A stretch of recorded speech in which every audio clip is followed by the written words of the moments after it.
Human washing machine. ఒకప్పుడు ప్రతి ఇంట్లో కట్టెలు పొయ్యి ఉండేది. అది కాస్త కనుమరుగు అయ్యి గ్యాస్ సిలిండర్లు వచ్చేసాయి. ఇక ఊరవతల చెరువుగట్టుపై బట్టలు పిండుకునే కాలం నుండి ప్రస్తుతం మనం బట్టలు కూడా దానంతటా అదే ఉతికి ఆరేసే వాషింగ్ మిషన్లు కూడా చూస్తున్నాం. ఇలా అనేక రకాల పనులకు యంత్రాలను ఉపయోగిస్తూ మనిషి పూర్తిగా తన పాత పద్ధతులనే మర్చిపోయాడు. అయితే ఇప్పటి వరకు ఇలా ఎన్ని యంత్రాలు వచ్చినా తినే ఆహారం, కట్టుకునే దుస్తులు, వ్యక్తిగత పనులకు సంబంధించి మాత్రం ఇంకా మనిషి తనపైనే ఆధారపడుతున్నారు. అయితే ఇక మీదట ఇది కూడా మనిషి చేయాల్సిన పని లేదు, యంత్రాలే ఈ పనులు కూడా చేయబోతున్నాయి. ఏంటి ఆశ్చర్యపోతున్నారా? మీరు వింటున్నది నిజమే.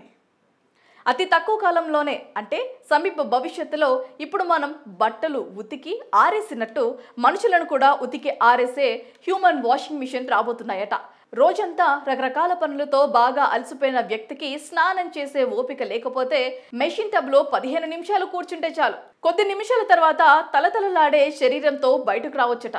ఈ మిషన్లోని ఏఐ, ఆర్టిఫిషియల్ ఇంటెలిజెన్స్ ఆ వ్యక్తి శరీరం, చర్మం తీరును పరిగణలోకి తీసుకొని వాష్ అండ్ డ్రై ఆప్షన్ నిర్ణయిస్తుంది.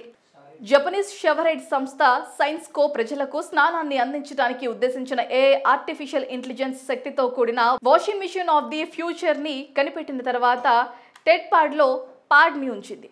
జపాన్కు చెందిన సైన్స్కో కంపెనీ ఇంజనీర్లు ఈ మిషన్ను తయారు చేసినట్టు డైల్ మెయిల్ కథనం పేర్కొంది. ఒకోసా కన్సా ఎక్స్పోలో 1000 మంది అతిథులు ప్రయోగాత్మకంగా వాడుకోవడానికి ఏర్పాట్లు జరిగాయి.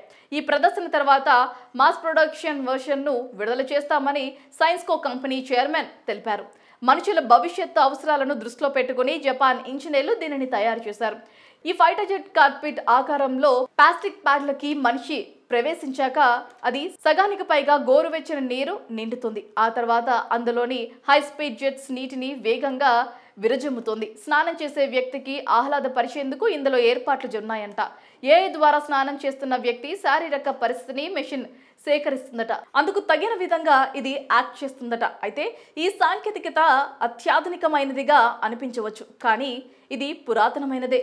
ఇది సాన్యో ఎలక్ట్రిక్ కో ప్రస్తుతం పానాసోనిక్ హోల్డింగ్స్ కార్పొరేషన్ ద్వారా 1970 జపాన్ వరల్డ్ ఎక్స్పోజిషన్ ప్రదర్శించిన యంత్రంపై ఆధారపడింది. అలాగే పాత వర్షన్స్ తో పోలిస్తే కొత్త వర్షన్లో అత్యధిక మసాజ్ బాల్స్ వంటివి అమర్చినట్లుగా తయారీదారులు పేర్కొన్నారు.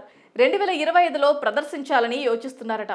చూడాలి మరి ఈ హ్యూమన్ వాషింగ్ మిషన్ మార్కెట్లోకి వస్తే ఎలాంటి ఆదరణ ఉంటుందో అని. అయితే ఈ వార్త విన్న వాళ్ళు మాత్రం ఇప్పటికీ అన్ని పనులకు టెక్నాలజీని వాడుతున్న మనకు మన అవసరాలు కూడా మిషనే తీరిస్తుంది. ఇక మన శరీరానికి వ్యయం ఎలా కలుగుతుంది? ఇవన్నీ మనిషిని మరింత అనారోగ్య సమస్యల వైపు తీసుకువెళ్లడం ఖాయమంటూ కొందరు విమర్శిస్తున్నారు.